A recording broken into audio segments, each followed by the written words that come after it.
আমি চিন্তা করব আমার সংসার আগে, তারপর আমি কাজের ব্যাপারটা ফোকাস করব। লাইট ক্যামেরা অ্যাকশন কতটুকু মিস করেন?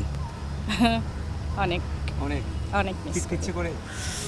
ফেরার জন্য কয়েকটা জায়গায় কথাও হচ্ছে, বাট আমি আসলে এতটাই বিজি নিজের বিজনেস আপনি তো নিয়ে, business আছে, right? সেটা হয়তো জানেনও, আমি নিজের বিজনেস নিয়ে আমার 4,500 কর্মী আমার আন্ডারে কাজ করে, আমার একটা বুটিক্স কিজুনা। সো এটা নিয়ে আমি এত বিজি, তারপরেও হচ্ছে যেহেতু আজকে এখানে আসা তো আমি ভালোবাসা থেকেই না, সো আমি মিস করি, ভালোবাসি, এবং এই ভালোবাসার মানুষগুলোকে আজকে দেখতে পাচ্ছি। এবং আমি কিন্তু আসি মাঝে মধ্যেই, কিন্তু আসি, আমি সবার সাথে আমার দেখা হয়।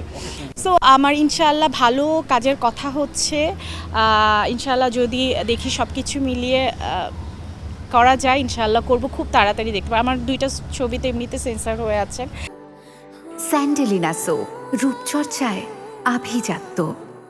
সো এটা খুব তাড়াতাড়ি রিলিজ হবে আমি শুনেছি। সো আবার নতুনভাবে দেখি কি করা যায়, বাট আমি চিন্তা করব আমার সংসার আগে, তারপর আমি কাজের ব্যাপারটা ফোকাস করব। অভিনয়ের পাশাপাশি আপনি দুর্দান্ত নাচতে পারেন, এই নাচ কার কাছ থেকে শিখেছেন? আমি তো যশোর উদীচীর ছাত্রী, সো নাচ তো করতেই পারি, এটা থেকেই তো আমার আসলে এই নাচ করা থেকেই কিন্তু আমার ফিল্মে আসা। সো আমি যেহেতু নাচ করতাম, নাচের মেয়ে, সো আমি চিন্তা করতাম যে আসলে এটা কাজে কোন জায়গায় লাগানো যায়। সো বড় প্ল্যাটফর্ম বলতেই কিন্তু হচ্ছে ফিল্ম। সো আমি সবসময় চিন্তা করেছি যে আমি ফিল্মে কাজ করবো। আসলে আমি যখন কাজ করেছি আমি আসলে কিছুই জানতাম না ফিল্ম সম্বন্ধে। আমি ছোট থাকতে, তুমি আজকে আমার সাথে কথা বলছো, তোমার সাথেও কিন্তু আমার 2014 সালে তোমার সাথে আমার পরিচয়।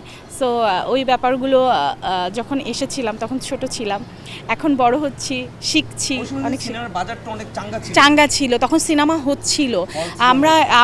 আমার মনে আছে আমি 3 ছবি শুটিং একসাথে করছি। সো ওই ব্যাপারটা আমি চাই, আমি মনে প্রাণে চাই ওই ব্যাপারটা আবার ফিরে আসুক। আমাদের সুপারস্টার সাকিব ভাইয়ের সিনেমা দেখার জন্য 1 বছর ওয়েট করতে হয়। আমরা চাই যে প্রতিটা আর্টিস্টের সিনেমা মানুষ দেখুক আর সিনেমা হোক।